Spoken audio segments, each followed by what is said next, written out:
এদিকে কয়লাকাণ্ডে অনুপ মাঝি ওরফে লালার আত্মসমর্পণ।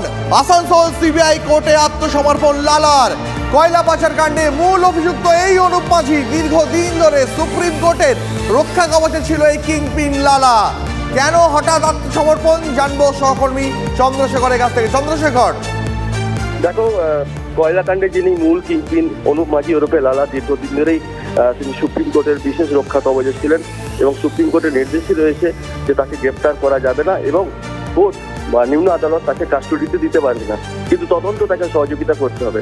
ইতিমধ্যে আসানসোল বিশেষ সিবিআই আদালত যে বিচারক রয়েছেন রাজেশ চক্রবর্তী, তিনি অর্ডার করেছিলেন, তিনি নির্দেশ দিয়েছিলেন যে আগামী 21শে মের মধ্যে চার্জ গঠন করতে হবে। কয়লাকাণ্ডে দীর্ঘদিন ধরে এই মামলা চলছে, তদন্ত সম্পূর্ণ হচ্ছে না।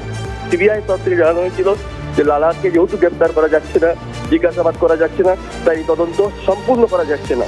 এরপর 21শে মের আগে লালা হঠাৎ করেই আজ ভোরবেলায় আসেন এবং আদালতে সুপ্রিম কোর্টের যে নির্দেশ ছিল এবং আসানসোল আদালতের যে নির্দেশ রয়েছে তা কমপ্লাইন করতে আছে, অর্থাৎ তার যে সম্পত্তি বাজেয়াপ্ত হয়েছিল সেগুলো যেন খারিজ করা হয়, মানে সেটা যেন তুলে নেওয়া হয়, তার আবেদন করেছেন।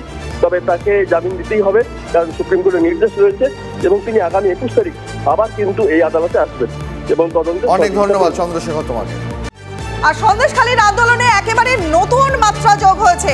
রাতে পুলিশি অভিযান ঠেকাতে বিজেপির রাত্রি জাগো কর্মসূচি। রাত জেগে গ্রাম পাহারায় সন্দেশখালীর মহিলারা। পুলিশি ধরপাকড়ের প্রতিবাদে গতকাল কাঠপোল বাজারে অবরোধ, রাস্তায় টায়ার জ্বালিয়ে অবরোধ ঝুপখালীর মহিলাদের।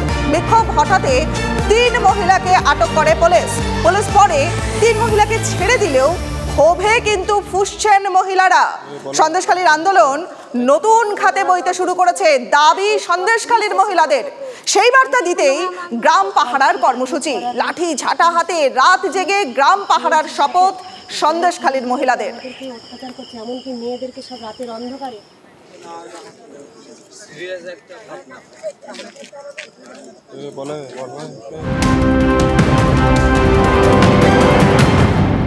নজর রাখবো এই মুহূর্তের আরো একটি গুরুত্বপূর্ণ খবরে। কেজরিওয়াল সুপ্রিম কোর্টে জামিন পেলেন না হেমন্ত সোরেন। হেমন্তের আবেদনের প্রেক্ষিতে ইডির বক্তব্য জানতে চায় আদালত। 17 মে সুপ্রিম কোর্টে হেমন্তের জামিনের আবেদনের পরবর্তী শুনানি।